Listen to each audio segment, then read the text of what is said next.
Sahib, bataan na mga igsoon. Hallelujah. Ang langyaw sa Diyos, mamuduhol ta atong dawaton si Kristo. Isip atong kugtong Diyos ang manluluwas sa atong kinabuhi. Mao ka na ilang gihangyo ka na kanimo. Urgent ka nga gitawag sa Ginoo. Kikinahanglan gayod. Mamuduhol ka sa Ginoo igsoon. Tungod kay daghan na karon nagapangitabo nga dinang gipropesilya sa Biblia igsoon nga nagpamatuod nga tinuod gayod ang ginaingon sa Biblia igsoon. Ang linog nahitabo na, ang kagutom nahitabo na, ngadto sa norte, o dili ng dugay, nasundan sa Davao.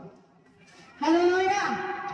Ikaw ana karon nakapagalingon sa pulong sa Dios igsoon. Ako nagatuwa man na kanimo nga ang Dios nakig-istorya karong orasa nganha kanimo. Duhula si Kristo sa imong kinabuhi. Ayaw isipa nga kami nagbalog diri taon lamang kami igsoon. Apan nagpaambit kami sa pulong sa Dios. Kung sa amo kasinatian diya sa Ginoo igsoon, nagpamatuod nga si Kristo sa mong kinabuhi igsoon nagapamuhat kayo.